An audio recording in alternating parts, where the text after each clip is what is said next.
Hi, my name is Nina. I'm a tax advisor and an accountant from Audit Radis firm.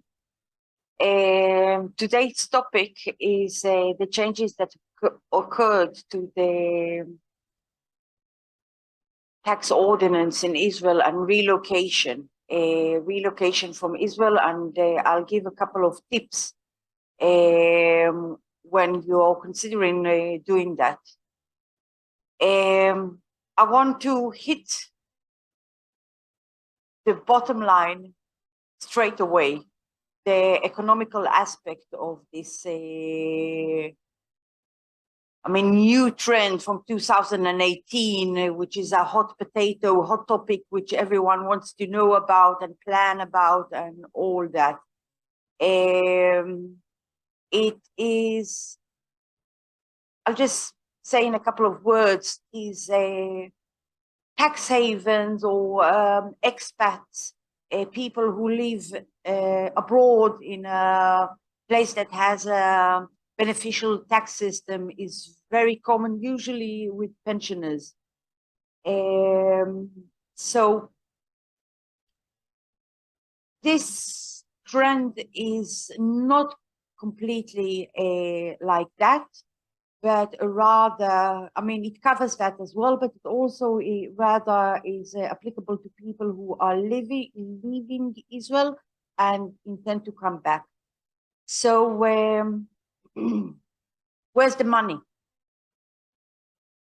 So in a bit, I'll just give a bit of an historical aspect. In 2003, up to 2003, the tax system in Israel was a territorial tax only.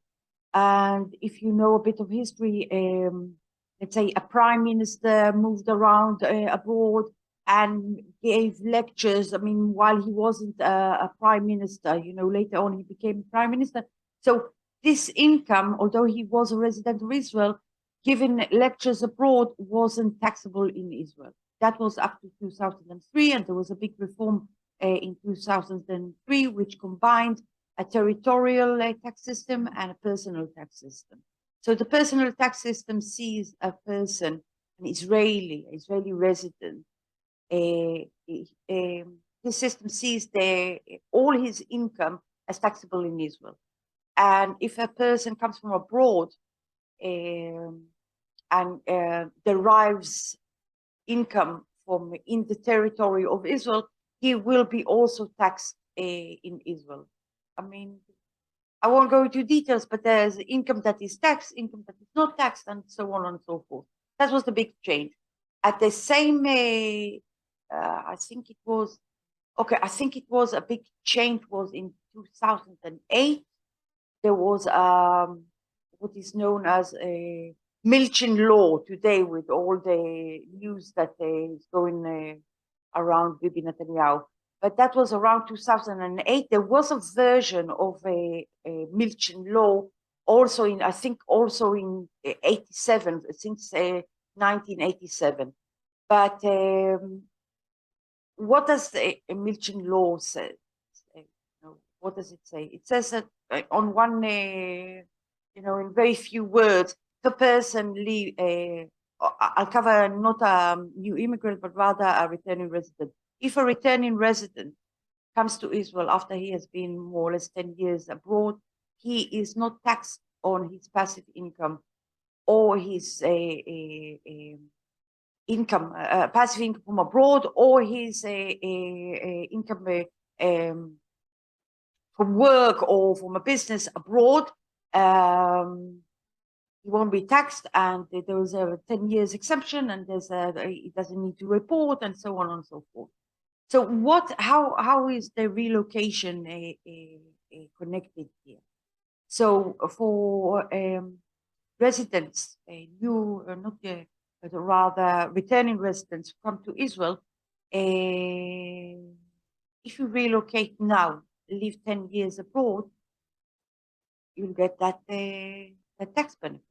So if you are a high-tech employee, or if you are just a person who sees a business opportunity abroad, you could go abroad, accumulate your wealth, come back, and be exempt, not be taxed as well.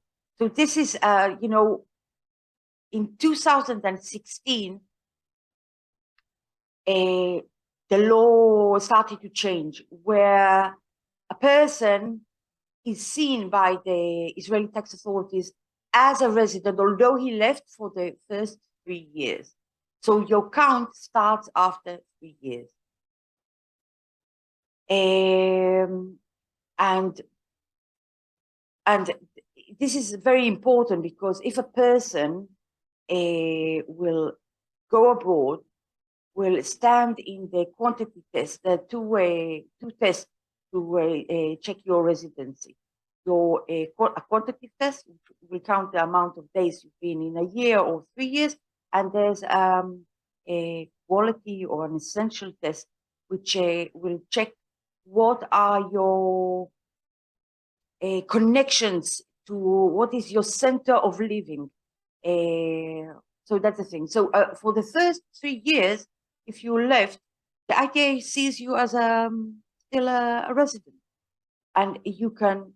There's a big trend, because people went, and the law changed and said, okay, if I have an argument with the authorities, therefore I will go and get a legal opinion, a professional legal opinion, and then they will start counting from my first day of detachment when I relocate.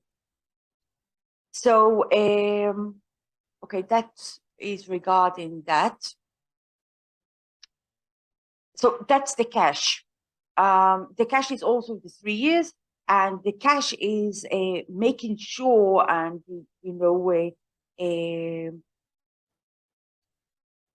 well, I'll go into that. I'll cover it point by point. So,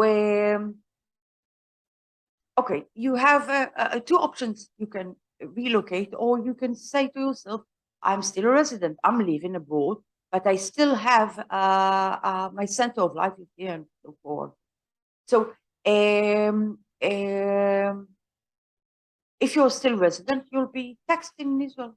But if you're a non-resident, you'll be taxed abroad. And let's say you're an employee. There's a lot of employees, high tech, that or you know, people who are working abroad, Israelis leaving and working abroad. So if you didn't make a detachment and see yourself as a resident still, our office really gives you an ability to deduct more and save a lot of taxes. So there are two standards really which are applicable in that situation. First is, I'll say it in Hebrew, כללי מס הכנסה על בעלי הכנסה מחוץ לארץ. And the other one is תקנות מס הכנסה, ניכוי הוצאות מסוימות. So if you go to an expert, like if you come to our office, for instance, we will check which one is best for you to use while you are abroad, to save you, you know, with the save you as much taxes as we can. Okay, because a lot of people, all the high-tech people say, okay, I got, you know, for instance, going to New York, I have a good work, I'm just making a detachment because the tax rates, I know, you know, the country I'm going to, and the tax rates are lower. So now I'm going into the second topic, which is very important. You know, the tax aspects, and not only tax aspects, but, you know, also considering healthcare, because, for instance, we have it in social security, but some countries, as I said, for instance, I'm going back to the, you know, this guy who left to New York, and he's going there. I have go with their workplace, but let's say 3 years he's living there. He made a detachment, got a legal opinion. He might find himself, you know, not covered, getting sick or something, and not having a coverage, and not having work, and not having a coverage, and find himself, you know, with nowhere, might die in the street. I mean, it's common. So you have to know all the a lot of aspects that are and tax aspects and social coverage abroad. Um, um,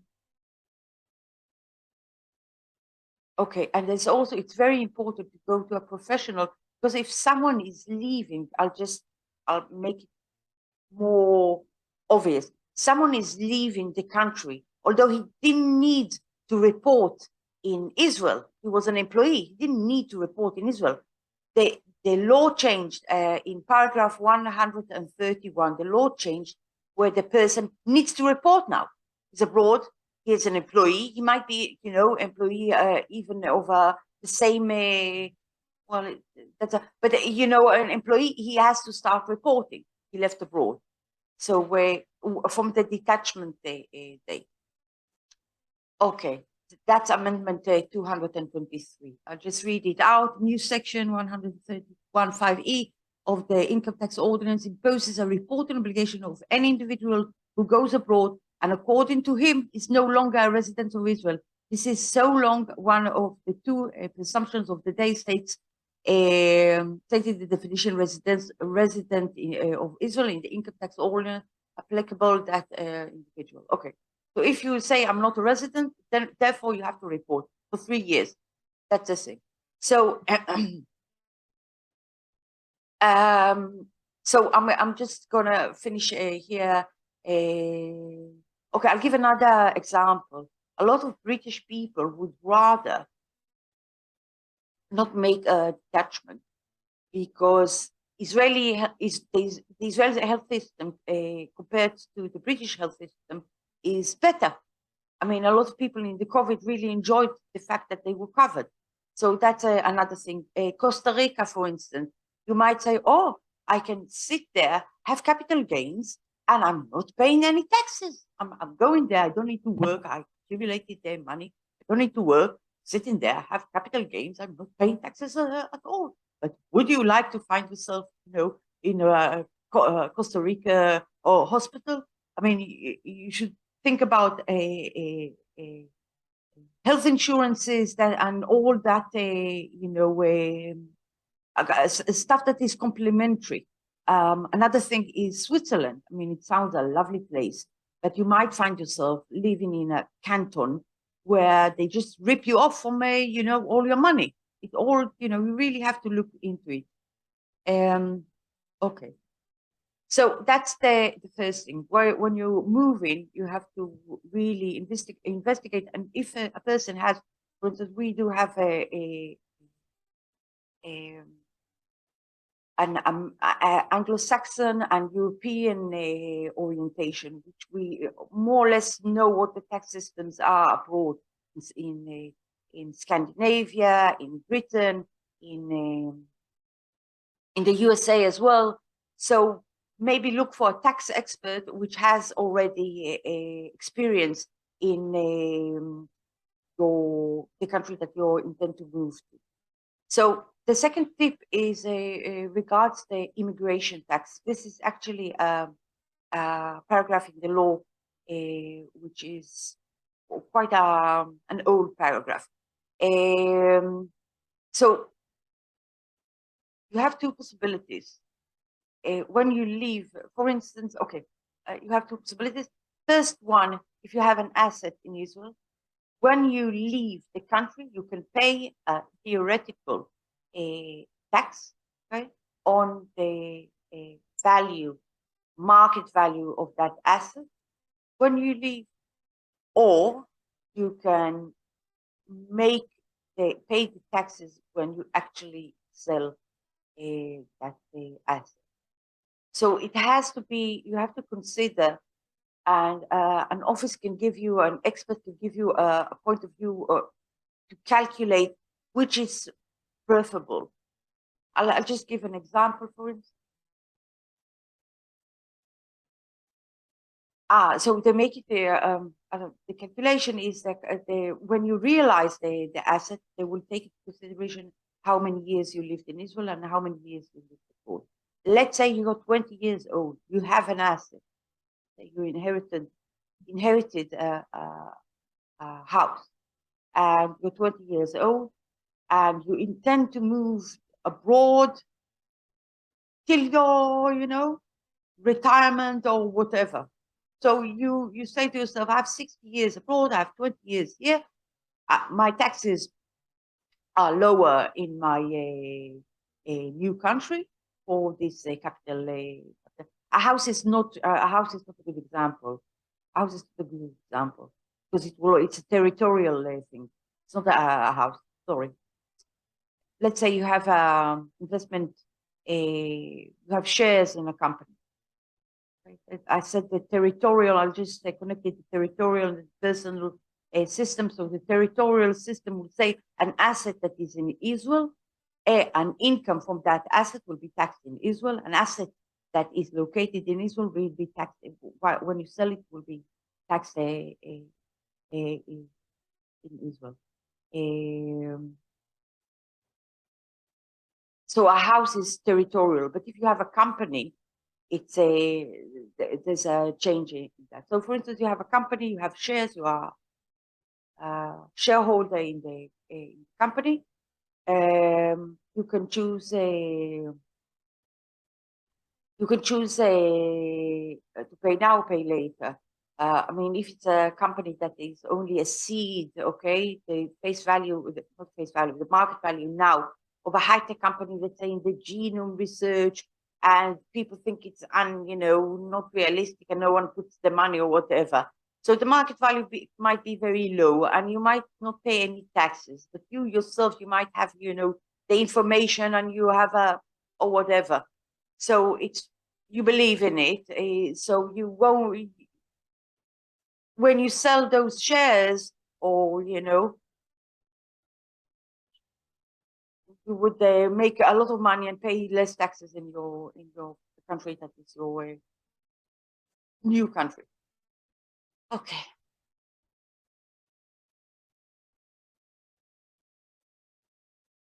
Okay, I covered the social security, the healthcare, health tax. A lot of taxes can be. Federal tax. You have to really know what's sit and make the calculation of what is it worth the while, and not even that. Just be realistic. Might be you have a choice. You can choose to make a detachment, or rather not make a detachment. Have pay the immigration tax. Okay. So usually, okay, in the year of the detachment, when it's, if you left on the 6th of October 2022, and you didn't leave, but that is considered, by the quantity test, the detachment date, you will usually get a refund, because in that year, you will you pay the taxes in Israel, but you're already a non-resident, so you will get the money back. So that's a loophole where you have to check it. And another thing is, if a person wants to start counting from the first year that he left, first year that he left, and he takes a legal opinion, although he didn't stand the quantitative